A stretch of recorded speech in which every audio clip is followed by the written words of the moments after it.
Hi, everybody. This is Jim Hoft with Gateway Pundit, and today I'm with Joe Biggs and Zach Rehl. This is the first time I get to see you guys since you were released from prison.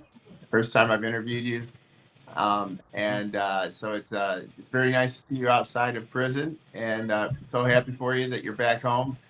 Today we're going to talk about some challenges, though I know that you guys have confronted, and some really sinister things that are going on that I think our audience would be shocked to hear about some of this. So, anyway, Zach and Joe, it's great to see you. How are you guys doing?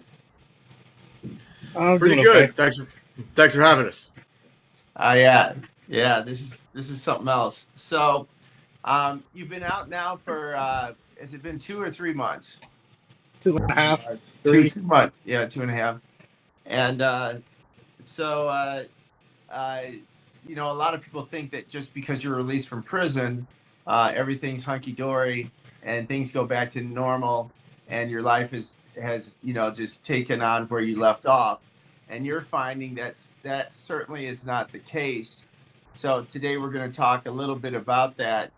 Um, Zach, maybe I'll start with you because you wrote a story, and Joe, I know that Joe has a whole series of things that have happened to him. But we'll start with Zach, and this goes back to a story we put up in last year, and it was Alicia Powell at Gateway Pundit who did an incredible job with this, and it was a shocking story at the time. And it talked about abuse. I never thought that I would be living in a country where we see this kind of stuff going on. But while you were in prison, the Treasury came and sent your family letters saying that you owed them $95,000. Is that correct? Can you explain that?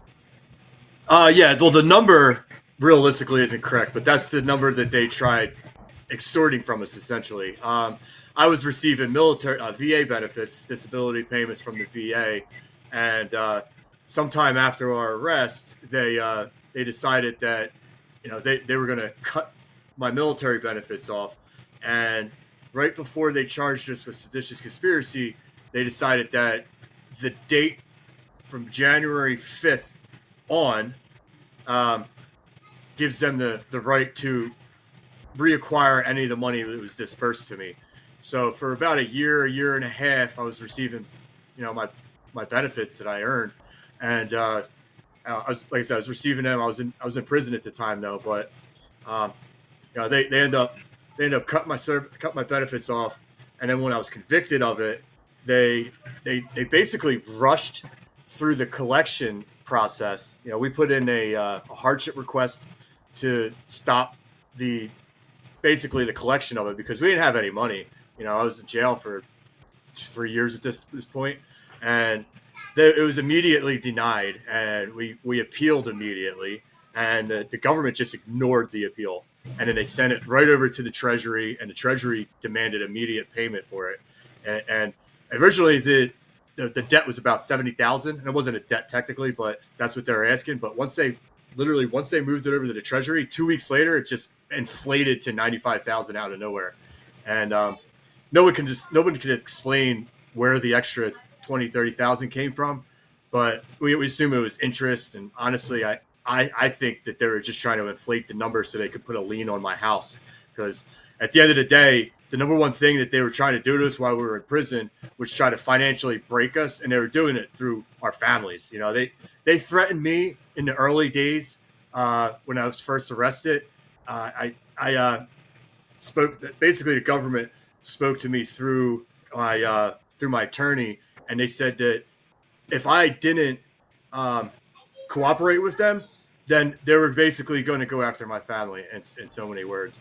And they did. They followed through on that threat. I mean, they did everything they could to financially break me and destroy my family, to basically wanting to kick them out on the street. I mean, I have two daughters and a wife. Just put it in perspective. So, you know, they knew they weren't gonna break me personally, so they tried to break my family to get to me. That's shocking. So what's surprising to me is that this wasn't just then the Department of Justice. they were using to come after you guys, but it was also Treasury now. And then we'll get into the fact that it was also uh, the VA, right? Right. That was coming Well, after you both. Well, basically, it was the DOJ behind all of it, because the DOJ sent letters to the VA before we even got charged with seditious conspiracy, and told the VA, and this was like over a month before we were even charged with it. They told the VA to start the process on taking our benefits from us because we were charged with seditious conspiracy when we weren't charged with it yet. So our benefits were canceled before we even got charged with it. And that right there, that's some shady business. And we have that all in documentation. Some of the one letter I had provided to the Gateway Pundit last year, it shows exactly that. And it's such an egregious process. There's so many rules and laws are broken in the process here just to try and get us to break. Joe, did you have some similar things happen to you about, them coming after and just trying to bankrupt you? I know that it seems like that seems to be the MO now from the government. Well, they used the VA, they used the IRS, they used this stupid lawsuit with the AME Church, the Black Church in DC. There's still any type of income that comes into me anytime someone tries to give me money. They are subpoenaed and demanded to appear before a judge to have their financial documents shown. So I have zero way to make money whatsoever, because everyone lives in fear that if you give me money, you're going to have to go before a woke DC judge, and you're going to lose, because obviously they get what they want. The law firm out of New York has done everything they can to attack us. So if they can't get you with the VA, then they come after you with the Internal Revenue Service. If they can't get you with that, they come out with you with these stupid lawsuits. So it has been. I've never felt so betrayed in my life. I'll put it that way. I served my country honorably. I fought in multiple wars, received Purple Heart. I was injured. I almost died numerous times and had friends die in my arms. And to come home and to be treated, I would say probably worse than my father was when he returned from Vietnam. To just literally be just thrown away and treated like nothing, and dehumanized and deplatformed. I'm embarrassed, and I'm saddened by it and sickened by it. And like I said, I feel the ultimate betrayal. I thought that when this was over, that I would get a pardon and that things would go back to normal, and I would feel like, I'd be welcomed back home. But instead, I feel worse, and it's harder on my family because now I'm a financial burden. I can't do anything to support my family. I have to walk on eggshells, because if someone gives me money, people were raising money for me. They just got subpoenaed the other day, and I was given a call last night and said, hey, we can't give you any of the money that we raised for you now. We're sorry, because we have to turn this in now to them. So, if they can't get you one way, they come after you the next. And we thought that when Trump got in there, things would get better, that he would pardon us like he said he would, because he said multiple times, look, this Proud Boys trial is a sham, that these guys shouldn't have got what they got, that this was a setup by Nancy Pelosi. But how can you say that this was a setup by Nancy Pelosi and the Democrats, but at the same time still say that we're guilty of seditious conspiracy? I don't understand how these two things can exist in tandem, but they are in this new America that we live in, under a new FBI that we thought was going to change under Kash Patel and Dan Bongino. But here they are promoting a man like Stephen Jensen, who was the main perpetrator behind labeling us terrorists and using the FISA courts to come after us. That's another thing. They use the FISA courts to come after us. That's something they use to go after people like Osama bin Laden or Carlos the Jackal or someone like that. We were that much of a threat to them, or they had to sell us that way just to get to drum up support from the American people to crucify us. And I just want my life back. I'm not asking for money from the president or from the country. I want to stand on my own 2 feet. And I know Zach feels the same way. I want to be able to work and provide for my family, but I can't do that without the pardon. And I need those benefits because I earned that retirement. You know, if you would have told me, hey, 20 something years ago, hey, you can join, man, and you can fight for this country, but if your government sets you up with a bogus seditious conspiracy thing and you get charged with it, we're going to take it all away, I would have never joined. I would have said, screw you. But, you know, I was told that if I fought for my country and I got an honorable discharge like I did, and I'm highly decorated, that I would be able to keep all this stuff. But here I am now. My daughter has no health care whatsoever. I have no health care whatsoever. I can't go get seen by a psychiatrist. I have physical illnesses. I have mental things that I have going on from my PTSD in combat. So, you know, I've got things that I'd like to get taken care of. And it'd be nice if President Trump and the people around him would look our way and throw us a bone and help us out. Because you know what? When it came time, none of us ratted on you and none of us called you out and said that this was your fault. We sat there, bit our tongues, and did the time like men. And now it's time for us to get what we deserve. A full pardon. Joe, I had no idea that they were still coming after donors like that. You know, I knew that for a lot of the political prisoners, when they went to court, that these judges would take all their money that they collected from Give, Send, Go, right, from a lot of Gateway Pundit readers, and they were taking that money from them. But I had no idea that today still they're coming after people who donate money to you guys. Yes, I'll die before I give that church a single penny. Because look, at the end of the day, Enrique Tarrio already accepted responsibility for that, went to jail for it. It was a $50 sign. The debt's been paid. So I don't know how a $50 sign equates $3.5 million settlement against a bunch of innocent guys who weren't even there. I wasn't even near this banner thing when it happened. I was quite frankly eating mushrooms, laying down in the middle of the street in D.C. with Ethan Ordean doing snow angels on the pavement, laughing my ass off, having a good time, while that happened somewhere else, nowhere near me. And they even say it in their court paperwork that Joe Biggs getting to stop it because he wasn't anywhere near it, but I'm somehow responsible for it. It makes no sense. We live in a total clown world. That's insane. And of course, when have we seen individuals being charged $3.5 million for burning an American flag? Has that happened recently? I don't think so. And yet this was a Black Lives Matter flag or whatever it was. Texas versus Johnson. Texas versus Johnson. And, you know, that's a misdemeanor in most jurisdictions, isn't it? Something like that. I don't think think Antifa does it. They're out within a couple hours. It's Texas versus Johnson. Gregory Johnson, one of the head guys of Revolutionary Communist Party, RevCom, which is headed by Bob Avakian. Gregory Johnson won a huge lawsuit in Texas versus Johnson that says burning the American flag is protected under free speech. Yeah. And now all of a sudden, those rules changed. That is really disgusting that is still going on. Yeah, Zach, tell us that.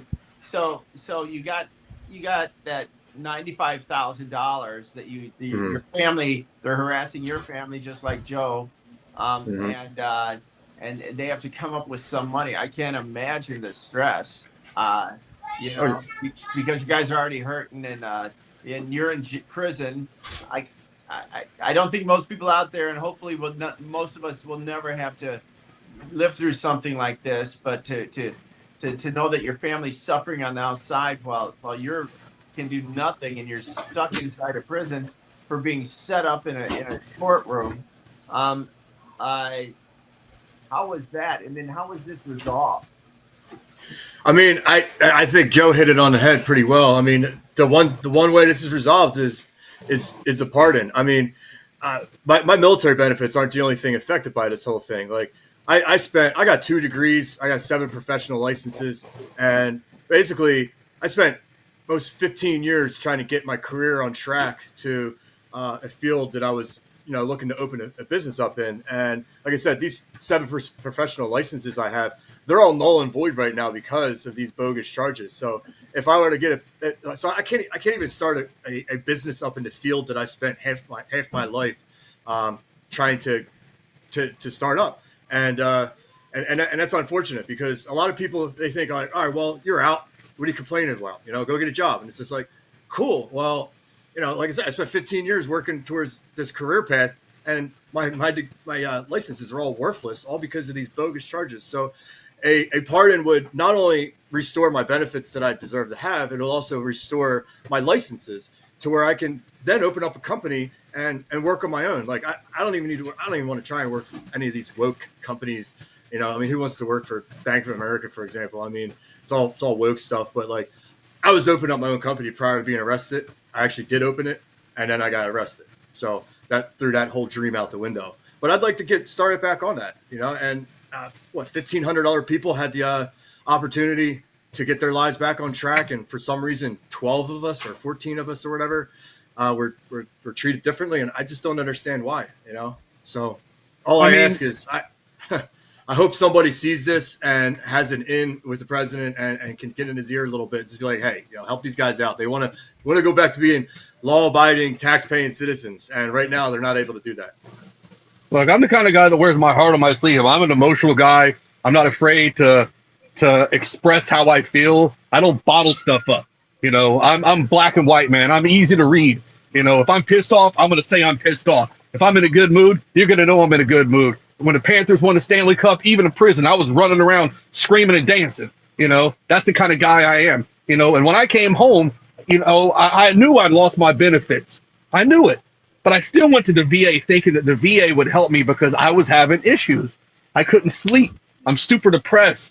Finding out that I'm not getting the pardon was a huge blow to me mentally. And I was having a rough time. And I go to the VA, and the guy puts in my information at the new VA here in Daytona Beach where I live, and his computer gets locked down.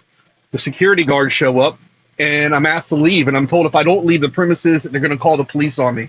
What that does to you psychologically as a veteran when you're trying to seek help, when I already have PTSD issues from combat that I've been trying to deal with for years, and I'd had pretty much overcome, and then go to prison, and you're faced with a new type of war where you have people that you're around every day that are methed out trying to eat you while you're laying down, and you've got to bash people's heads in with a bike lock to survive.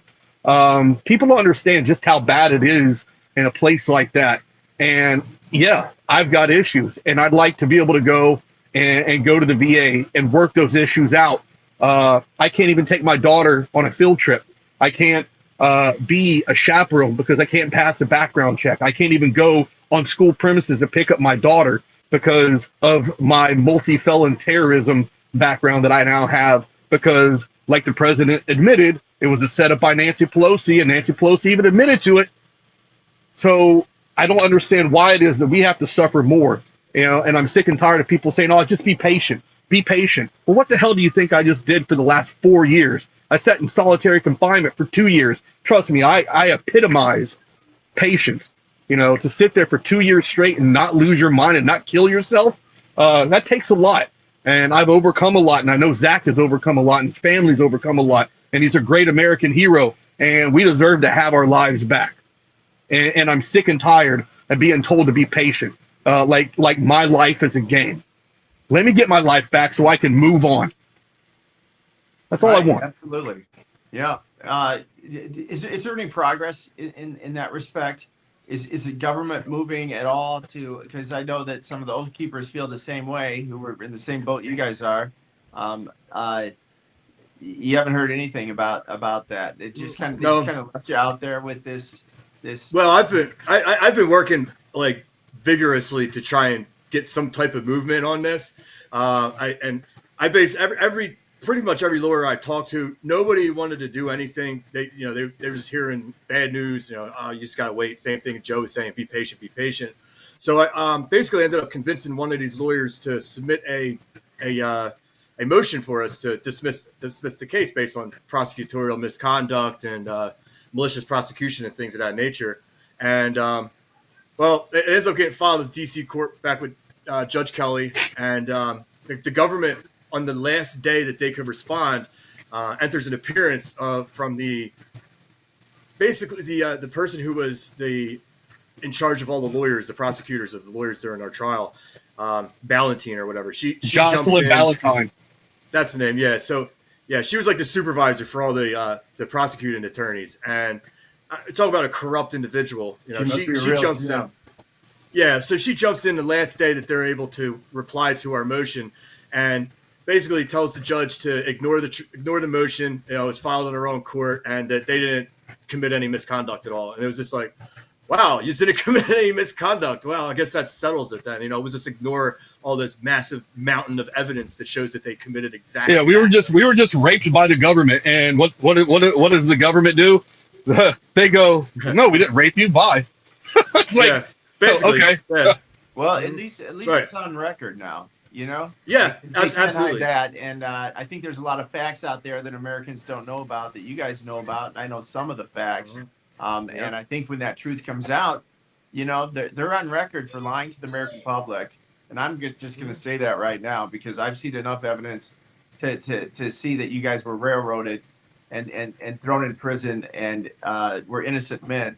So I'm glad that she has it on record, but that's really disgusting that we have these individuals who are in black robes, and we've seen, you know, how they're treating Trump now, who are not very good people. You wouldn't trust them with anything. You wouldn't trust them to hold $5 for you.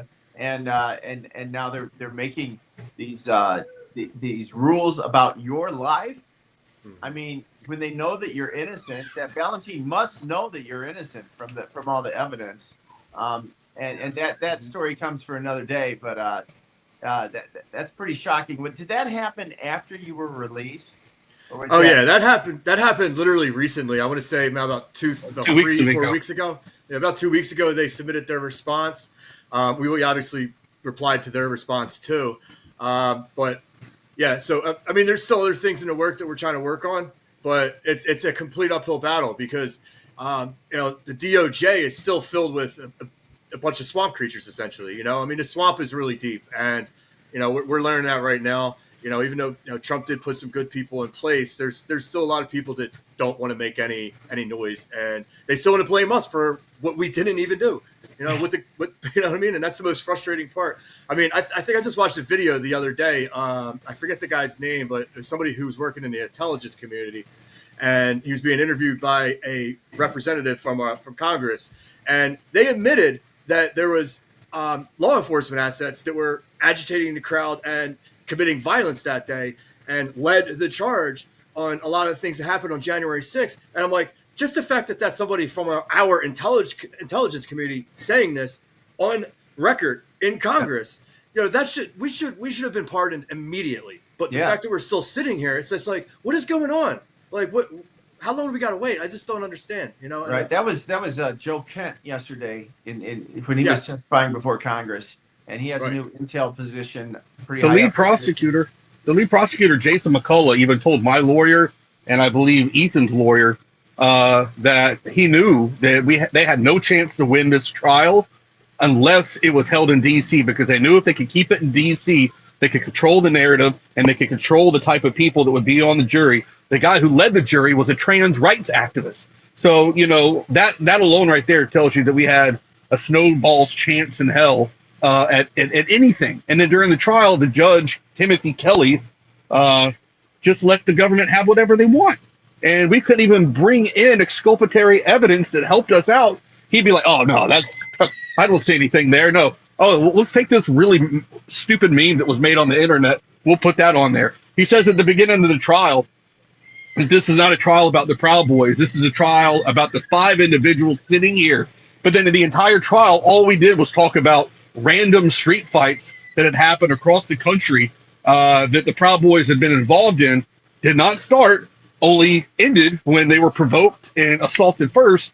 And they used this and deceptively edited these videos to push this woke mob or jury, however you want to call it, over the edge and convict us for something that is laughable and stupid. Right. Yeah. And you know, it's funny you mentioned that, Joe, because I remember most of these videos that they were introducing, we weren't even at. Like, so if there was like a fight between Proud Boys and Antifa, we're not even involved in it. 75% of the time, we weren't even at the event. There was one event that there was an event that broke out between Antifa and the Proud Boys. This was a year after we were already being held in prison. and they were showing this at our trial, and it was just like we were in prison. What does this have anything to do with us? But they were doing it to inflame the jury's emotions, so that way they would convict us based on the Proud Boys and with the Proud Boys. You know what I mean? And I guarantee you, with deceptive videos, that's really disgusting. That went on. Again, most Americans have no idea that's part of your history here. And I'd like to hold it out there too as a real quick. I just want to throw it out there that like 95% of the events the Proud Boys go to, probably more than that, are not violent at all. The media, the mainstream media, likes to highlight the ones that do turn out violent, and then they blast it all over the news and the media and act like that's all the Proud Boys are about.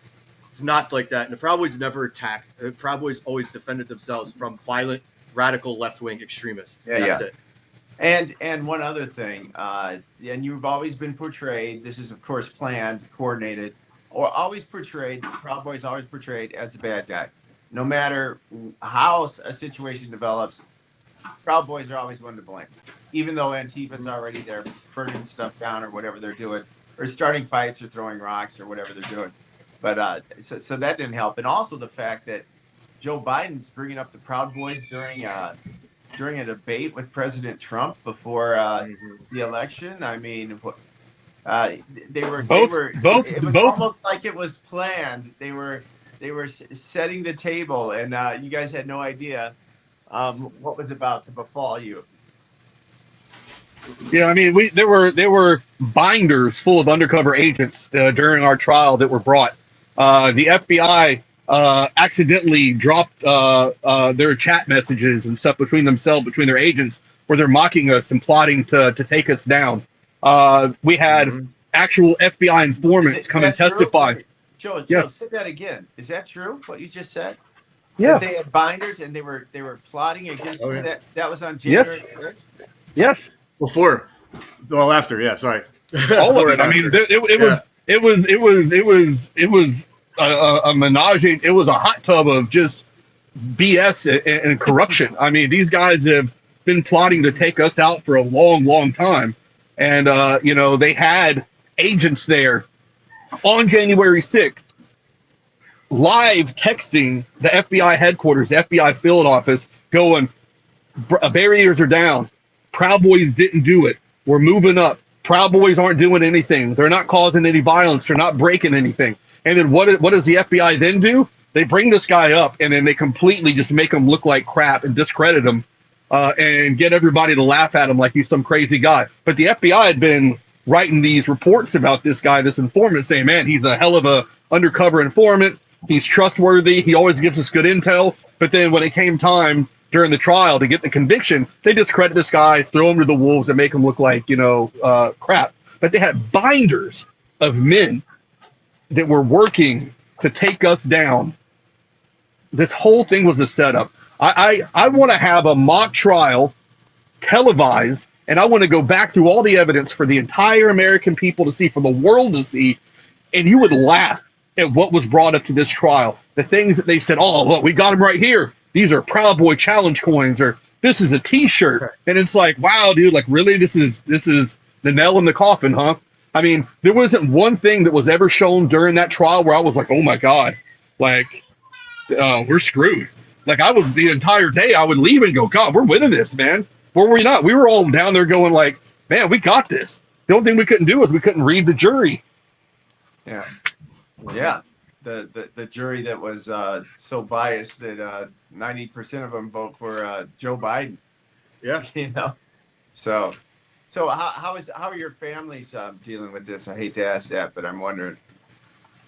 Well, my family, luckily my oldest daughter, she's moved out already. She's older now, but I have a younger daughter. She's about turning 4 soon.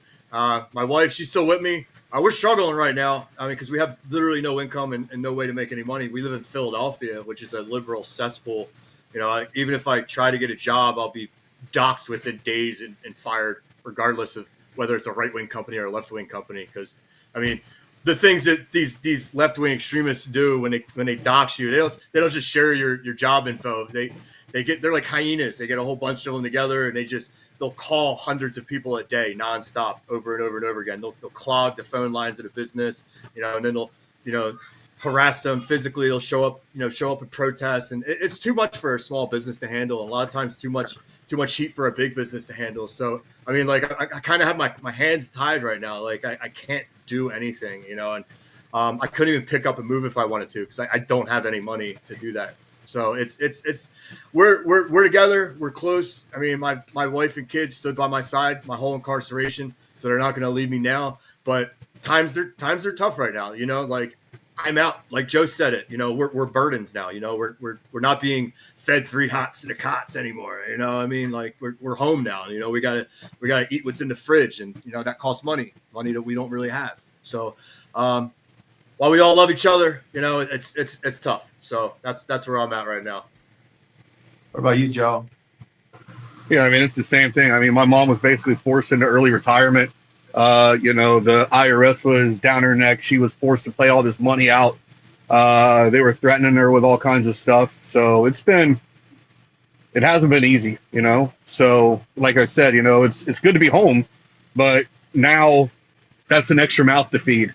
And with, and that's I'm 200 and something pounds, and that's a lot of food, and that's more power. That's more, my mom likes to keep the house warm, but I like it to be freezing cold because I'm always hot.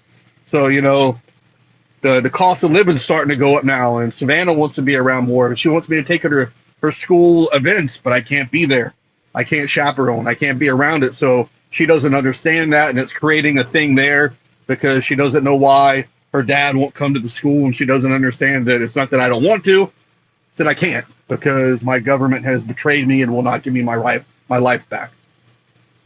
It's really unbelievable. So what can the audience do to help you guys out? Who would it be? Would it be the Veterans Affairs? Is it the DOJ? Is it send messages to Trump, try to get someone close to Trump to understand what you're going through? There's only one person. President Trump, the president of the United States, is the only person that can exercise pardon power. It is up to him. The thing is, though, is he listens to so many people around him, and we've seen from the first term, and I love Trump, and I think he's a good guy. Sometimes he's got people around him that don't have the same agenda in mind that he does, and I believe give him purposely bad information. And I believe that's something that happened in this case. I thought we were all going to get a pardon, and then something happened last minute, and someone said, well, let's not do it for these guys. So somebody's got to get to Trump. Someone's got to say, hey, sir, these guys are hurt. We're hurting. Let's get these guys their lives back. The quicker I get my pardon, I can go to the VA, the quicker you'll have to stop seeing my ugly bald ass. And I can get back to living my life, being a beach bum, riding my Ninja up and down the beach and surfing and watching the Florida Panthers win Stanley Cups. Oh, and go Gators. All right. All right. Well, we'll put something out. You guys do you have a Give Sig Go, Joe? No, I can't. I can't use it. I mean, I do. I don't know how I'm going to get the money though. I think other people are going to have to raise money somehow for me and hit me up, and we'll figure out a way to get the money there. But I definitely don't want to say how I'm going to do money on here because, like I said, I'm not giving those people a freaking dime. Are you giving them enough? What about Zach? You still have a Give Sig Go, your family, right? I do, yeah. It's you can just go to defendzach.com and it'll take you right to the Give Send Go. Okay. Yeah, anything helps. I mean, like we're still paying lawyers. Like I was saying earlier, I've been in discussions with a lot of lawyers to just try and raise awareness or try to get some olive branch to Trump. All sorts of things, and we're still working on motions to fight the DOJ with this. Whether we get a dismissal or a pardon, either one works. We'll get our benefits back. And then there's the long-term one where we went on appeal because we are also appealing these convictions. So, I mean, there's 3 roads. All 3 roads cost money. So anything helps. If anybody can send anything his way, it's greatly appreciated. And in the meantime, call your congresspeople, especially call the congresspeople who you think may actually be big-time MAGA and have an inroad with President Trump, get in his ear. So you need anybody to get in President Trump's ear that we can. All that's helpful. All right, guys. We'll do that. Thanks so much for this. I was really enlightened. I had no idea this was going on still. I'm sure most Americans will be flabbergasted hearing this. So thanks so much, and we'll talk to you real soon. Sounds good, Jim. Thanks. Thanks for having us. And yeah, that's just scratching the surface. So Go Gators. All right.